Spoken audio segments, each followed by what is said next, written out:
Tus. Selamat pagi Bapak Ibu Saudara sekalian. Saudara-saudara shock lihat saya buka masker. Ya, setelah beberapa minggu, beberapa bulan kita di GPDI Philadelphia sangat ketat menerapkan protokol kesehatan dan saya bersyukur kita semua mengikutinya dengan baik. Dan setelah seminggu belakangan ini, saya mengadakan perjalanan ke Jakarta dan melihat perubahan yang sangat besar dalam sistem penerbangan kita.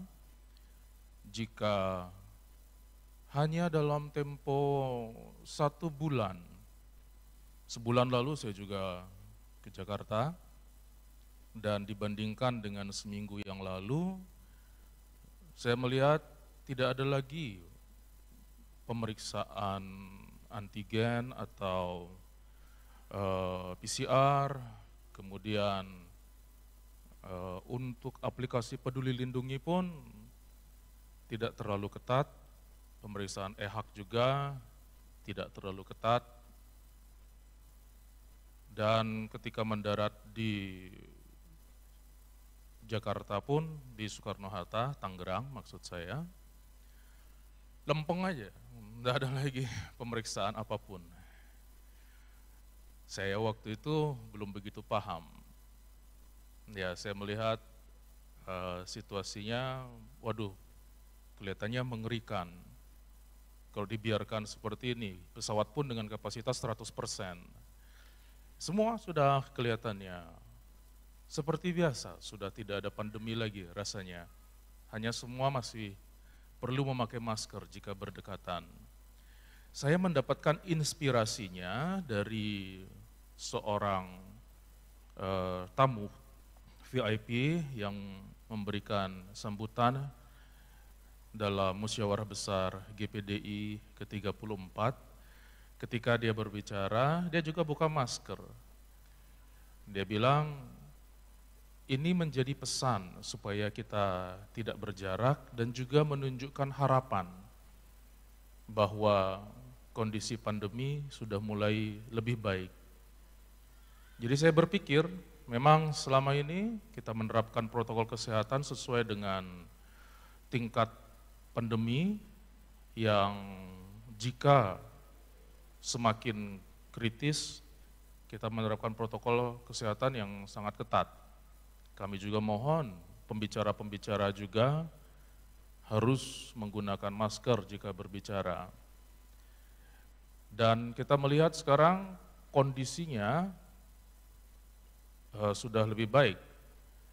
Kelihatannya Indonesia sudah mencoba untuk memberikan pesan, sebuah komunikasi bahwa ada harapan pandemi kita sudah lebih baik.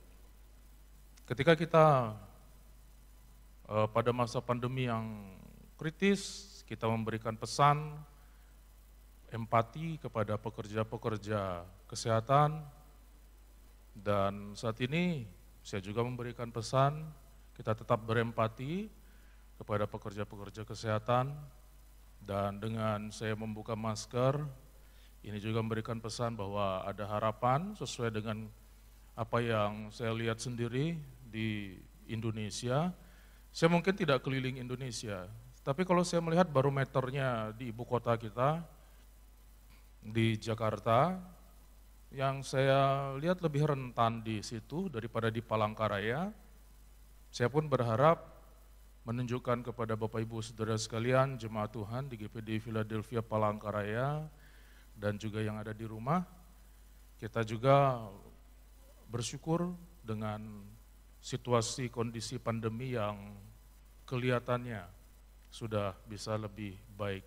Saya juga lihat di berita Wisma Atlet juga ditutup kalau saya tidak salah. Itu juga sebuah pesan komunikasi bahwa kelihatannya pandemi lebih baik. Grand Prix juga diadakan dan pintu internasional dibuka dengan lebar, sehingga peserta-peserta dari luar negeri pun ada dari Australia, dari USA, dari Malaysia, datang tanpa ada hambatan yang berarti untuk proses karantina dan sebagainya. Karena itu untuk men-celebrate ini, bahasa Indonesia celebrate, untuk apa? Oh ya, sorry, merayakan, to celebrate this opportunity gitu. Untuk merayakan situasi ini, saya buka masker karena memang jarak kita juga cukup jauh dan untuk menunjukkan bahwa ada harapan kelihatannya, saudara-saudara. Pandemi sudah lebih baik ya. Tetapi kalau nanti ada pandemi dengan status yang lebih tinggi lagi, tentu keketatannya akan kembali. Sekali lagi bukan untuk menunjukkan ketakutan, tapi untuk menunjukkan dukungan kepada pemerintah dan juga empati kepada saudara-saudara kita. Dan jika saya membuka masker, ini juga menunjukkan adanya harapan.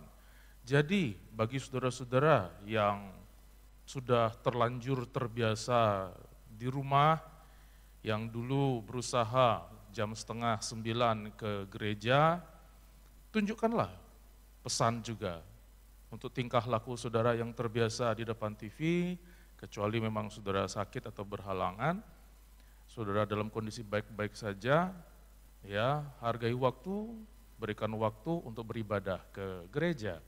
Gereja kita kapasitasnya 1.200 orang dan 50% dari itu 600 orang. Sedangkan kita di sini belum ada 300. Bawalah 300 orang lagi ke gereja ini supaya kita juga menikmati persekutuan yang indah. Dan puji Tuhan pada pagi hari ini saya bisa berada lagi di hadapan saudara dan terima kasih buat dukungan seluruh jemaat GPDI Philadelphia Palangkaraya, musyawarah besar GPDI yang ke-34, acara terbesar tahunan bagi organisasi gereja kita bisa berjalan dengan baik. Dan saudara-saudara bisa menyaksikannya di YouTube ya lewat live streaming supaya saudara-saudara tahu bayangannya. Kira-kira musyawarahnya GPDI itu seperti apa? Ya, semoga saudara bisa bertahan 9 jam untuk menonton pemilihan ketua umum ya. Baik, kita akan membahas firman Tuhan pada pagi hari ini. Saya tidak ada janjian dengan pemimpin pujian. Dia memang rasanya ketika mempersiapkan firman Tuhan stuck ya. Tuhan, apa yang Tuhan ingin sampaikan kepada jemaat Tuhan? Inikah itukah? Saya enggak janjian. Ya, puji Tuhan. Tadi pemimpin pujian menaikkan pujian Yesus. Ya, kita akan membahas tentang Yesus. Kita membaca dari Filipi pasal 2 ayat 1 sampai 11. Jika sudah ketemu bisa serukan haleluya. Kita akan baca bergantian Filipi pasal 2 ayat 1 sampai 11. Saya akan membaca mulai dari ayat 1. Jadi, karena dalam Kristus ada nasihat, ada penghiburan kasih, ada persekutuan roh, ada kasih mesra dan belas kasihan.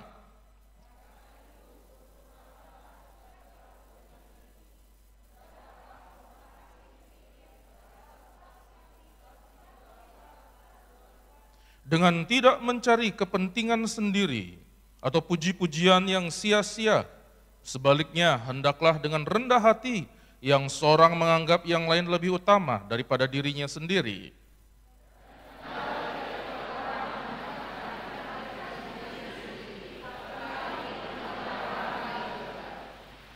Hendaklah kamu dalam hidupmu bersama menaruh pikiran dan perasaan yang terdapat juga dalam Kristus Yesus.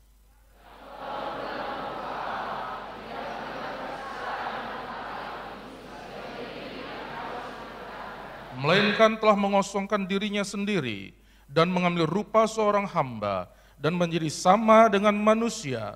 8.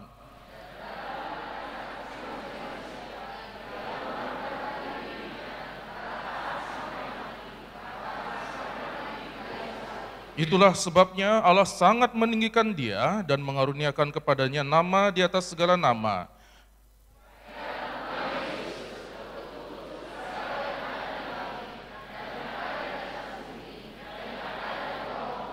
Dan segala lidah mengaku, Yesus Kristus adalah Tuhan, bagi kemuliaan Allah Bapa. Kita masih dalam jalur benang merah tema tahun 2022 untuk gereja kita, yaitu tahun penyempurnaan. Dan kita semakin diingatkan menjelang perayaan Paskah yang akan kita adakan bulan depan. Itu hari yang sangat bersejarah bagi kita umat Tuhan, di mana kita perlu mengingat dasar iman kita, yaitu Yesus Kristus, dasar pengharapan kita, dasar dari kasih kita. Semuanya harus menuju kepada Yesus Kristus. Dan pengenalan kepada Yesus Kristus ini tidak terdefinisi dari seberapa lamanya seseorang menjadi Kristen. Belum tentu dia dari lahir jadi Kristen sampai dia tua dalam usia yang lanjut, dia mengenal Yesus Kristus. Dibandingkan dengan orang yang mungkin baru 1 atau 2 tahun menjadi Kristen. Jadi usia tidak berjalan lurus dengan pengenalan dia, dengan standar pengenalan dia kepada Yesus Kristus. Karena itu kita perlu untuk kembali kepada dasar kita, untuk mengingat kembali siapa Yesus Kristus itu bagi kita. Karena mudah seseorang untuk terombang-ambing, mudah seseorang untuk bingung dengan identitas Yesus Kristus dalam dirinya. Sehingga mudah seseorang itu runtuh imannya. Padahal hanya dengan pengajaran atau angin yang dengan sebetulnya dengan gampang bisa dihindari atau dilawan dengan pengetahuan firman Tuhan. Ya, ada juga yang berselubung dengan penderitaan misalnya. Ada yang berselubung dengan beratnya hidup ini karena tuntutan duniawi, karena dia teralih dengan kesibukan-kesibukan dunia, dia bisa lupa kepada Yesus Kristus. Dia tidak puas dengan hidupnya, dia tidak bersyukur dengan apa yang dia miliki. Ya, dia bisa lupa dengan Yesus Kristus. Ya, karena jabatan, karena kekayaan, karena kenikmatan duniawi, dia bisa menukar iman kepada Yesus Kristus dengan kenikmatan duniawi sesaat, dengan alasan-alasan seperti yang saya sebutkan tadi. Ya, karena itu kita berusaha Bapak Ibu Saudara sekalian, untuk hari ini kembali lagi diingatkan kepada Tuhan kita, Yesus Kristus, untuk bisa mengenal Dia secara pribadi. Yang pertama kita akan melihat Yesus Kristus itu sebagai Raja. Dia adalah Raja yang kekal. Dia adalah Raja di atas segala raja. Dia adalah Raja yang menyelamatkan umatnya, bukan hanya dari musuh, tetapi dari dosa. Kita membaca dalam Lukas pasal 1 ayat 30 sampai 33. Saya akan membacakan. Kata malaikat itu kepadanya, "Jangan takut, hai Maria, sebab engkau beroleh kasih karunia di hadapan Allah. Sesungguhnya engkau akan mengandung dan akan melahirkan seorang anak laki-laki, dan hendaklah engkau menamai dia Yesus. Ia akan menjadi besar dan akan disebut anak Allah yang maha tinggi, dan Tuhan Allah akan mengaruniakan kepadanya apa? Tahta Daud, bapa leluhurnya, dan ia akan menjadi apa?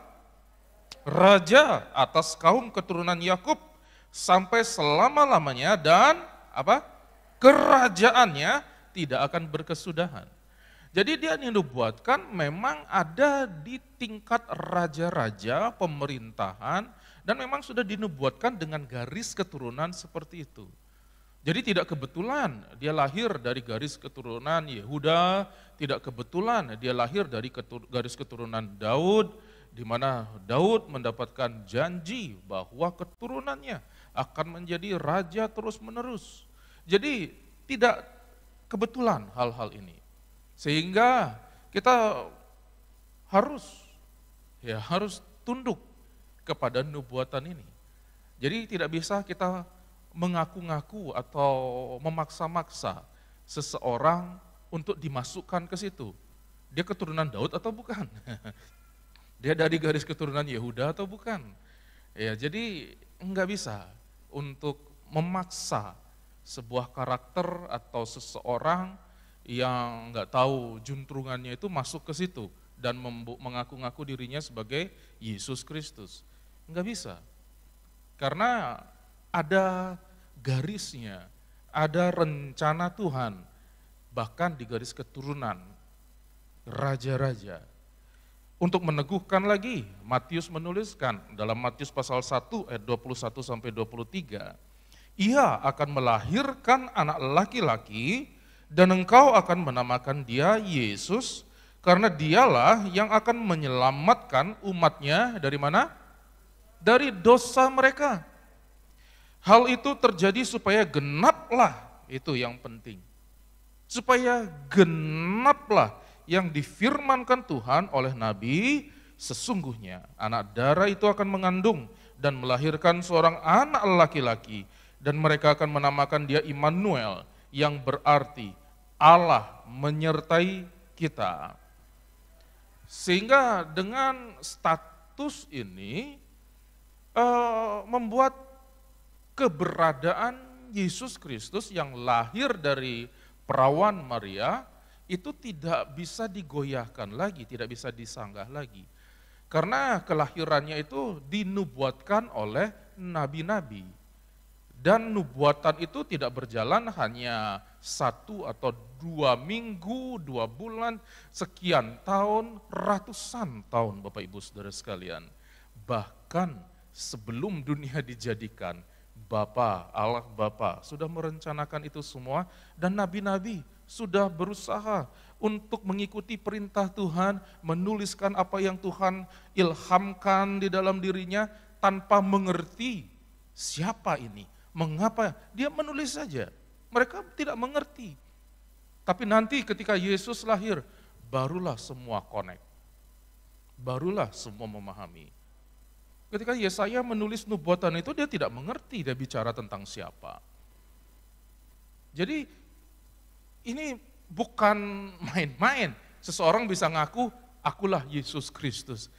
Cek dulu penggenapannya, cek dulu kronologi hidupnya, dari mana asalnya dia. Jadi nggak sembarangan seseorang bisa mengaku dia adalah Yesus Kristus yang datang sebagai Raja dan seterusnya, nggak sembarangan. Karena Tuhan kita, Yesus Kristus, dia adalah Raja di atas segala raja dengan kerajaan yang kekal, tak berkesudahan. Ya, sistem pemerintahan Tuhan Yesus Kristus itu total untuk kepentingan umatnya.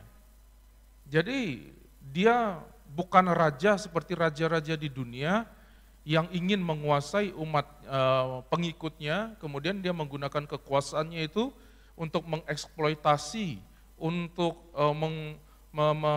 mengeruk, ya kalau saya boleh katakan, ya untuk keuntungan dirinya. Ada banyak raja-raja yang tercatat dalam sejarah dunia, dan hanya sedikit yang mampu untuk memimpin dengan baik, untuk bisa menuntun rakyatnya menuju damai sejahtera.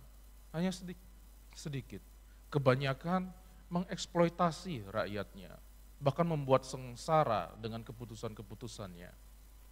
Yesus Kristus tidak menunjukkan yang seperti itu. Mari kita lihat dalam Matius 21 ayat 1 sampai 5.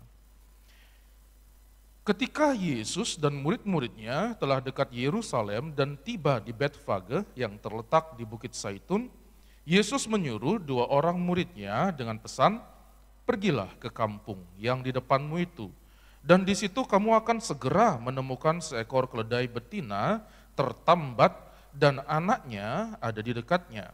Lepaskanlah keledai itu dan bawalah keduanya kepadaku. Dan jikalau ada orang menegur kamu, katakanlah, Tuhan memerlukannya, ia akan segera mengembalikannya. Hal itu terjadi supaya genaplah, sekali lagi itu, genaplah firman yang disampaikan oleh Nabi. Katakanlah kepada putri Sion, lihat siapa? Rajamu datang kepadamu, sikapnya seperti apa? Ia lemah lembut dan mengendarai seekor keledai beban yang mudah.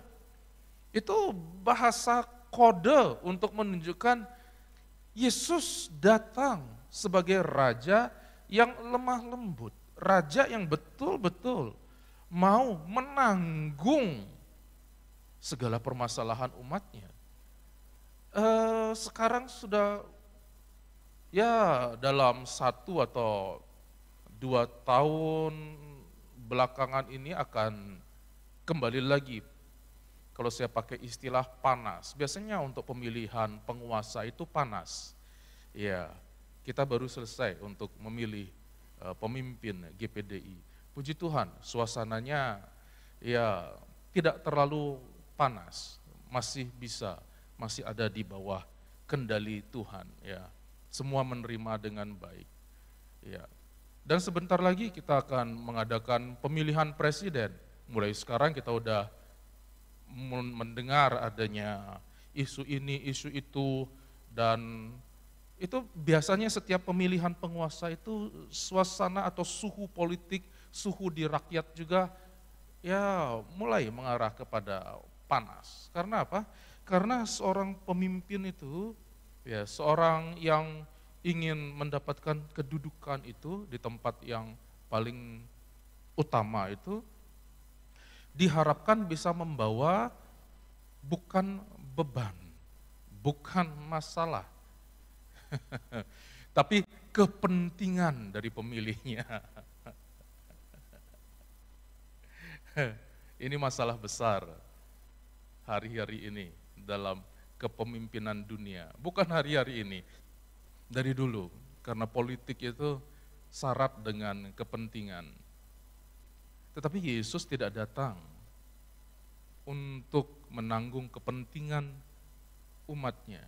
Yesus menanggung beban umatnya. Yesus menanggung kesalahan-kesalahan umatnya. Mana ada raja yang seperti itu? Raja-raja pengen memerintah ketika dia melihat ada potensi dari rakyat, ketika dia melihat di situ ada apa kepentingan yang bisa dipergunakan. Karena dia sendiri adalah manusia biasa. Tetapi Yesus, dia datang untuk memikul dosa dari umatnya, untuk memimpin mereka kepada jalan kebenaran, jalan keselamatan. Jauh berbeda, saudara-saudara, jauh berbeda. Ya. Yang kedua, kita melihat dia adalah Tuhan. Jadi setelah kita melihat Yesus Kristus itu siapa? Dia adalah Raja, dan berikutnya dia adalah Tuhan. Bagaimana kita membuktikan bahwa Yesus adalah Tuhan? Tuhan itu roh, dia itu abstrak, kita tidak bisa lihat Tuhan itu. Ya, enggak ada. Kita tidak bisa lihat Tuhan itu. Sehingga sulit untuk digambarkan dan sulit untuk dikenal. Karena manusia biasanya untuk mengenal atau untuk memahami sesuatu dia perlu panca inderanya. Minimal ada mata yang melihat, telinga yang mendengar, hidung yang bisa mencium. Dia bisa mengenal benda-benda dari peraba, sentuhan. Ada indera-indera yang diperlukan, ada dikecap untuk diketahui bagaimana benda ini, siapa, apa. Jadi manusia terbatas untuk melihat Tuhan yang roh. Karena panca indera kita sangat terbatas di hadapannya. Karena itulah Tuhan memperkenalkan dirinya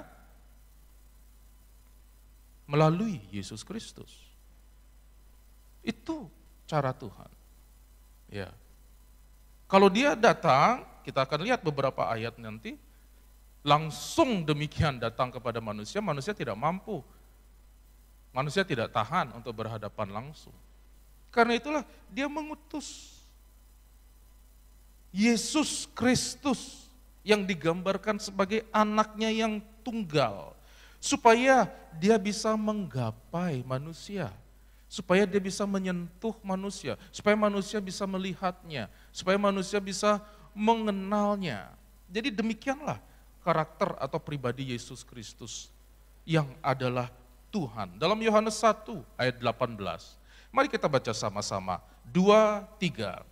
Tidak seorang pun yang pernah melihat Allah, tetapi anak tunggal Allah yang ada di pangkuan Bapa, dialah yang menyatakannya. Jika ada yang masih ragu apakah Yesus itu sama dengan Allah Bapa, mari kita lihat Yohanes 10 ayat 30, 2, 3. Aku dan Bapa adalah satu. Jadi kalau ada orang protes, bagaimana mungkin Yesus Kristus yang lahir dari manusia, yang punya daging, itu adalah Tuhan. Nggak nyambung di dalam logika, ya memang nggak nyambung. Tapi Tuhan menunjukkan keajaiban-keajaiban itu. Dia hanya ingin kita mengenal dia. Kalau dia muncul langsung atau dia turun langsung, kita tidak sanggup untuk menerima kekudusannya. Kita tidak sanggup untuk menerima Bapa begitu. Jadi saudara-saudara, jika ada yang mempertanyakan bukti sederhana, apakah Yesus itu adalah Tuhan? Ya, ada banyak yang berusaha menyanggah bukti-bukti ini, yang tidak mengenal firman Allah dengan baik. Mereka menggunakan sejarah. Ada yang bilang Yesus itu adalah Tuhan karena Rasul Paulus yang menyatakannya. Yesus itu adalah Tuhan karena ada konsili Nikea pada 325. Itu yang mengunci dan mengkanon Alkitab. Jadi hanya gara-gara sarjana-sarjana Alkitab yang mengkultuskan Yesus Kristus adalah Tuhan. Jadi sebetulnya Yesus manusia biasa. Tapi karena sarjana-sarjana Alkitab, maka disepakati, udah Yesus itu Tuhan. Itu enggak ada dasar kebenarannya. 2 ayat yang saya tunjukkan tadi, tidak ditulis oleh Rasul Paulus, itu ditulis oleh Rasul Yohanes. Jauh sebelum Rasul Paulus dipilih menjadi rasul. Bahkan dalam ayat pasal 10, ayat yang ke-30 ini, dalam Yohanes pasal 10 ayat ke-30 ini adalah kutipan langsung dari apa yang Yesus katakan. Jadi sangat naif atau sangat terlalu, terlalu polos dan terlalu, ya kalau saya mau katakan terlalu bodoh.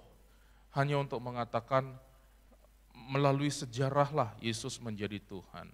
Bahkan malaikat, tadi kita sudah lihat, menubuatkan dia ini bukan orang sembarangan. Kelahiran Yesus Kristus bukan seperti kelahiran manusia biasa. Malaikat-malaikat sibuk saudara-saudara. Seperti saudara sibuk mempersiapkan Natal. Malaikat-malaikat itu sibuk latihan paduan suara untuk ditampilkan kepada gembala-gembala. Supaya gembala-gembala itu tahu bahwa ada juru selamat yang lahir di kandang di Bethlehem. Dan Allah Bapa sudah mengatur perjalanan bintang. Supaya apa? Tepat bintang itu menarik perhatian orang-orang Majus dari timur. Yang sama sekali enggak kenal dengan Torah. Enggak tahu nubuatan Alkitab. Mereka tahu bahwa kalau bintang itu ada, itu bukan sembarangan bintang itu menunjukkan raja yang akan lahir. Jadi mereka mempelajari dari kitab-kitab nujum.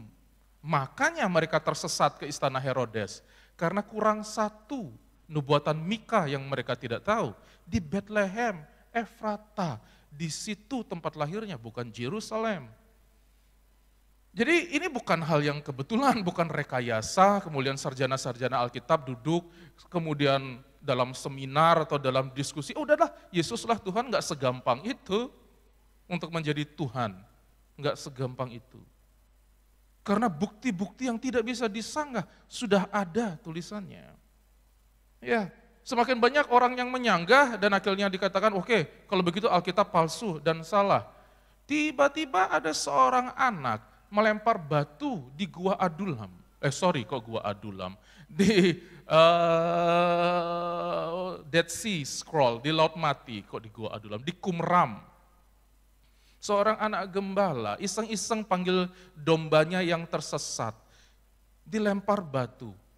Kok bunyinya bukan tuk, tapi priang. Sekali lagi dilempar, bunyinya priang. Masuklah dia ke dalam gua itu, cari dombanya. Ternyata di dalam gua di Qumran, di Laut Mati itu, dia menemukan gulungan naskah-naskah kuno. Dia nggak ngerti apa itu. Dia bawa ke papahnya. Papahnya lihat, papahnya juga nggak ngerti. Karena ini bahasa kuno. Dia bawalah mau jual. Jadi barang loakan. Siapa yang menyangka ada seorang ilmuwan dari Universitas Arkeologi yang lewat. Melihat barang loakan itu, matanya kaget melihat tulisan-tulisan kuno itu. Kitab Yesaya. Dia ambil, dia teliti, itu tariknya atau waktunya sangat dekat, kurang dari 1000 tahun dari Yesus Kristus ada di bumi. Dia teliti dan akhirnya itu menjadi kunci jawaban bahwa Alkitab kita, salinan Alkitab kita hanya 0, sekian persen kesalahan dari penerjemahan atau penyalinannya. Siapa sekarang yang bisa menyanggah Alkitab itu palsu dengan didapatkannya Dead Sea Scroll? Gulungan-gulungan kitab mati. Kitab-kitab Laut Mati maksud saya. Tuhan sendiri membela firman-Nya. Ketika ilmuwan-ilmuwan sudah nggak bisa bela firman-Nya, orang-orang bilang itu palsu, bagaimana membuktikan? Kita punya naskah-naskah sekarang, ada 5.000 perkamen, 5.000 keping pembuktian bahwa firman Allah nggak palsu. Israel menjaganya lebih ketat dari menjaga itu dokumen yang sangat luar biasa. Saya sudah lihat sendiri. Saya masuk ke perpustakaan di Israel. Saya lihat sendiri mereka menjaga gulungan kitab di Laut Mati itu, pecahan-pecahan dari perkamen Alkitab itu. Dengan bunker, di nuklir aja katanya saudara, itu enggak akan musnah. Mereka orang Yahudi bilang, kalaupun kami yang musnah, enggak apa-apa. Tetapi firman Allah ini jangan sampai musnah, karena kalau ada umat yang baru muncul, minimal ini menjadi petunjuk kehidupan mereka. Ya, kalau saudara ke Israel, pergilah ke perpustakaan Israel, ya, ke museum Israel. Jadi ini bukan karang-karangan manusia. Yesus itu Tuhan atau bukan, itu bukan karangan-karangan itu. Bahkan Injil Lukas menjelaskan dalam Lukas pasal 5, saya sudah pernah menyampaikan ini, ayat 20-25, saya senang untuk menyampaikan ini, supaya Bapak Ibu Saudara sekalian memiliki pemahaman yang baik tentang Yesus Kristus, karena Dia adalah Tuhan. Ketika Yesus melihat iman mereka, berkatalah ia, hai saudara, dosamu sudah diampuni. Tetapi ahli-ahli Taurat dan orang-orang Farisi berpikir dalam hatinya, siapakah orang yang menghujat Allah ini? Siapa yang dapat mengampuni dosa selain daripada Allah sendiri? Akan tetapi Yesus mengetahui pikiran mereka, lalu berkata kepada mereka, apakah yang kamu pikirkan dalam hatimu? Manakah yang lebih mudah mengatakan dosamu sudah diampuni atau mengatakan bangunlah dan berjalanlah? Tetapi supaya kamu tahu bahwa di dunia ini anak manusia berkuasa untuk apa? Mengampuni dosa, berkatalah ia kepada orang lumpuh itu, kepadamu kukatakan bangunlah, angkatlah tempat tidurmu dan pulanglah ke rumahmu. Dan seketika itu juga bangunlah ia di depan mereka, lalu mengangkat tempat tidurnya dan pulang ke rumahnya sambil memuliakan Allah. Yesus Kristus itu adalah Tuhan bukan karena pembuat mujizat, Bikin mujizat itu gampang, saudara-saudara. Ya, bikin mujizat itu hampir semua bisa. Musa ketika melemparkan kayunya dan menjadi ular, penyihir-penyihir Mesir bisa mengubah kayunya menjadi ular. Bikin sesuatu yang mengherankan mata, itu semua bisa. Kuasa kegelapan pun bisa. Tidak ada yang bisa menghapus dosa manusia selain Allah. Itu yang orang gak bisa. Tidak ada selain Tuhan. Tidak ada. Di situ yang dipilih oleh Yesus untuk menyembuhkan orang atau mengampuni orang dari dosa sama-sama gampang bagi dia. Tapi bagi yang lain, membuat tanda-tanda heran itu gampang. Tapi mengampuni dosa, mereka tidak sanggup. Enggak bisa. Siapa?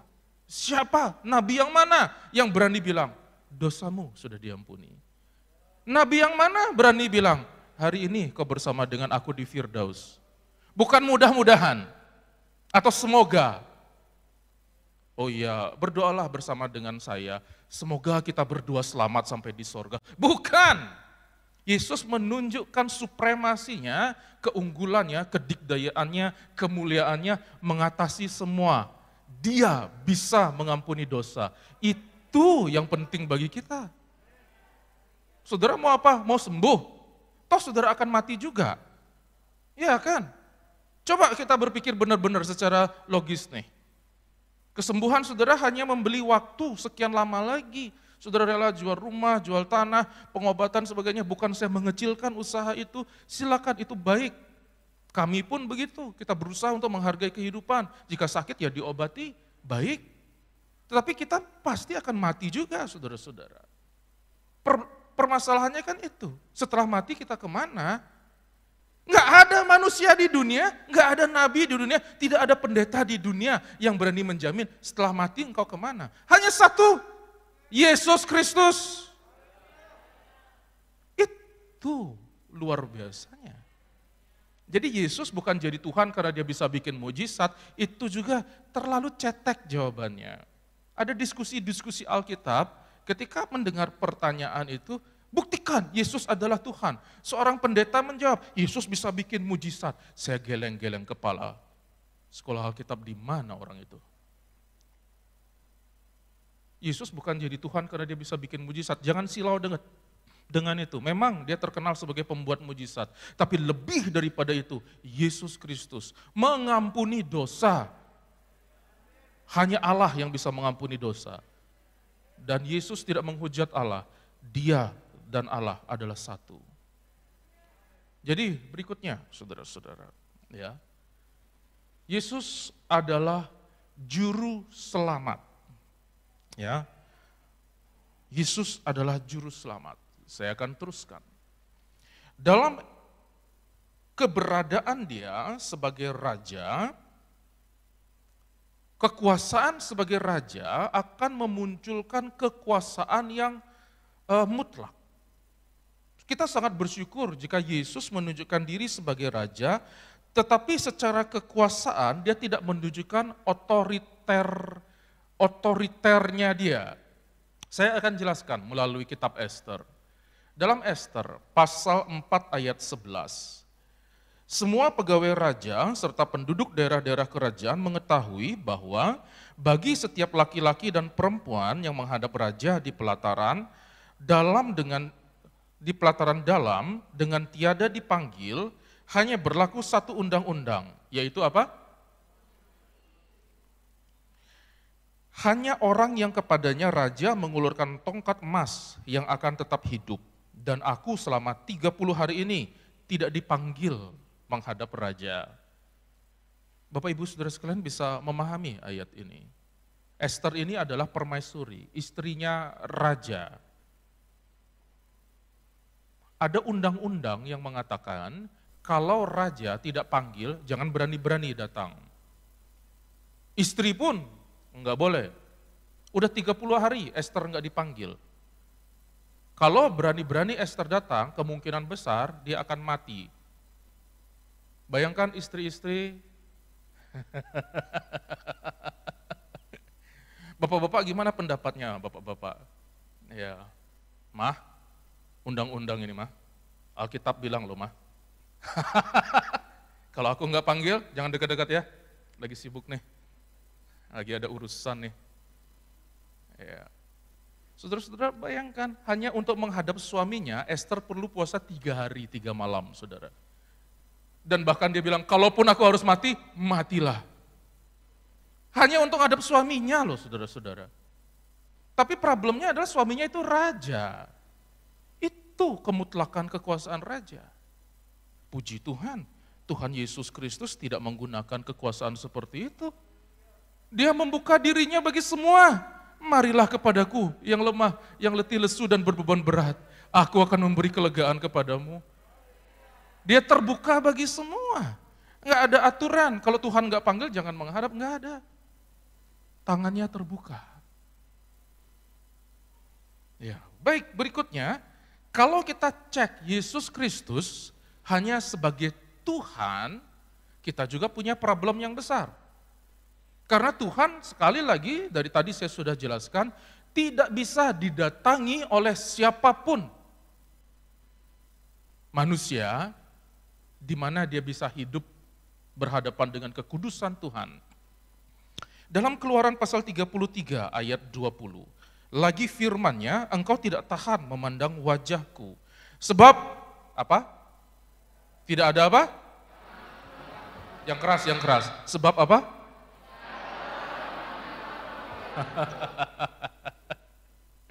Saudara sering protes misalnya. Kenapa sih Tuhan Yesus, Allah Bapa, aku ingin bertemu langsung denganmu. Selesai saudara jadi uap. Makanya Tuhan tahu kekudusan mutlak Tuhan, dia akan memusnahkan semua noda dosa.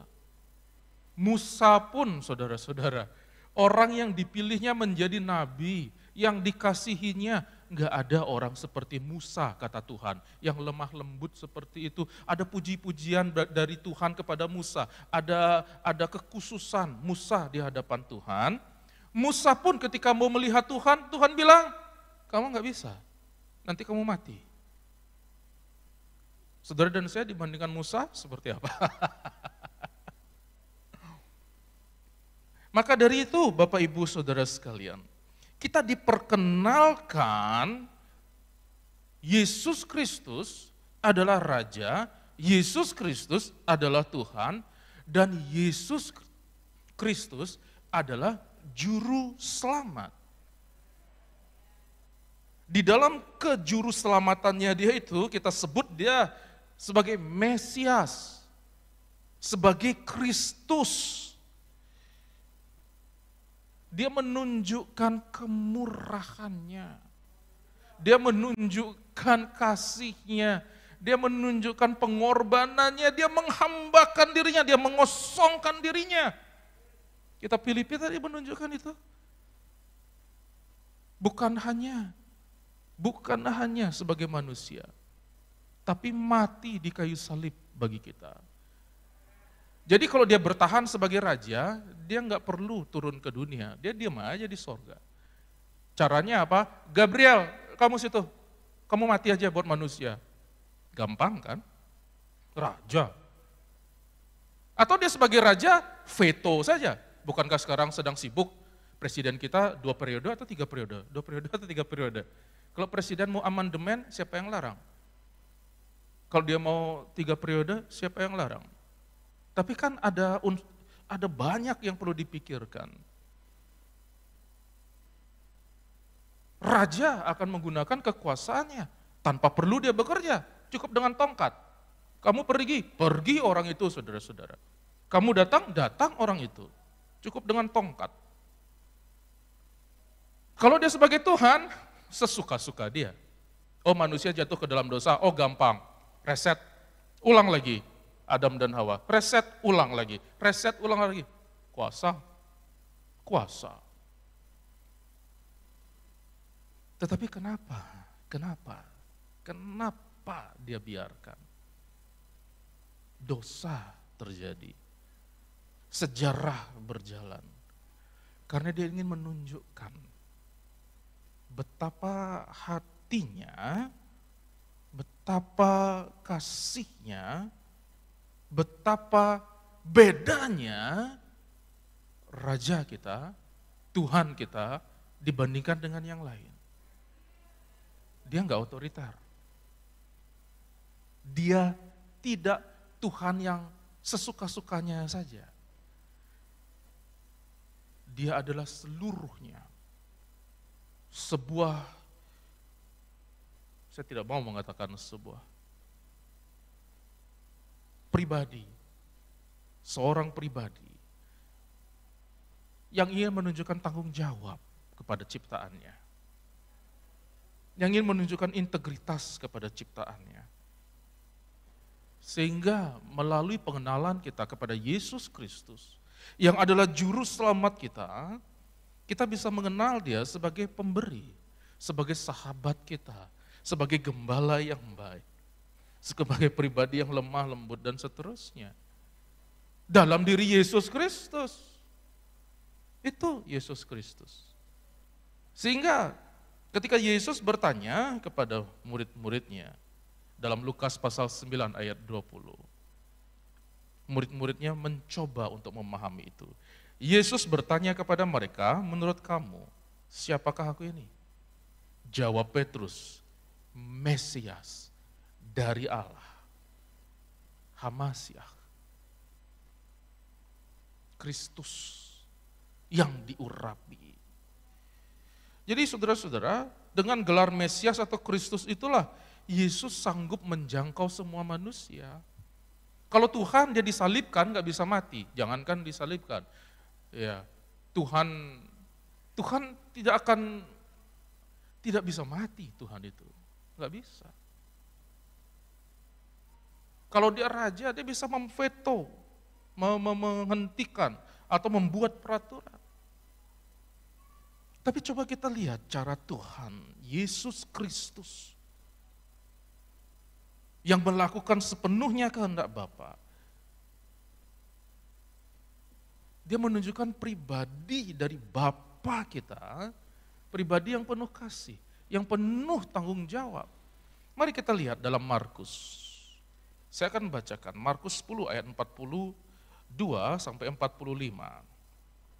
Tetapi Yesus memanggil mereka lalu berkata, kamu tahu bahwa mereka yang disebut pemerintah bangsa-bangsa memerintah rakyatnya dengan tangan besi dan pembesar-pembesarnya menjalankan kuasanya dengan keras atas mereka. Tidaklah demikian di antara kamu. Barang siapa ingin menjadi besar di antara kamu, hendaklah ia menjadi pelayanmu. Dan barang siapa ingin menjadi yang terkemuka di antara kamu, hendaklah ia menjadi hamba untuk semuanya. Ayat 45 kita baca sama-sama, 2, 3. Karena anak manusia juga datang, bukan melainkan dan untuk memberikan nyawa menjadi besar bagi banyak orang. Mengapa Tuhan tidak menunjukkan otoriternya? Mengapa Tuhan tidak tunjukkan ketuhanannya yang mutlak? Supaya Bapak Ibu, saya, dan kita semua umat manusia bisa belajar sesuatu dari Tuhan. Supaya kita belajar untuk tidak semena-mena, untuk belajar bertanggung jawab, untuk belajar mempunyai integritas, untuk belajar mengasihi, untuk belajar menyayangi, untuk belajar lemah lembut, untuk belajar berani memberi yang terbaik. Filipi dibuka dengan yang kita baca tadi. Hendaklah kamu memiliki pikiran dan perasaan ya, yang sama, yang terdapat juga dalam Kristus Yesus. Yang walaupun dalam rupa Allah, tidak menganggap kesetaraan dengan Allah itu sebagai milik yang harus dipertahankan. Bukan berarti dia tidak menghargai. Tapi dia ingin menunjukkan betapa besar kasihnya kepada saudara-saudara sekalian, kepada saya. Maka dari itu, perlu kita mengenal Yesus Kristus dengan lebih dalam. Jangan digantikan Yesus Kristus itu dengan yang lain, enggak sebanding saudara-saudara. Dan yang penting saudara tahu identitasnya. Jangan terima, telan mentah-mentah, yang ngaku-ngaku Yesus, yang ngaku-ngaku Mesias. Periksa dulu latar belakangnya. Jangan silau dengan mujizat, jangan silau dengan keajaiban. Lihat dulu kapasitasnya, lihat dulu bobot bibit dan bebetnya, lihat dulu. Pelajari betul-betul. Karena Yesus Kristus bukan sembarangan datang. Tujuannya satu. Ya, kalau saudara mau lihat ayat 8 dari Filipi pasal 2. Dan dalam keadaan sebagai manusia, ia telah merendahkan dirinya dan taat sampai mati. Bahkan sampai mati di kayu salib. Satu tujuannya. Maka dia bilang, sudah selesai. Sempurna. Keselamatan kita tujuannya. Jangan sia-siakan itu. Dosa kita dihapuskan hari itu. Layani Tuhan dengan baik. Kenal Yesus dengan baik. Mari saudara-saudara, kembali lagi. Bangkitkan semangat kita untuk mengenal Yesus Kristus. Raja, Tuhan, Juru Selamat kita. Mari kita bangkit berdiri. Haleluya. Haleluya.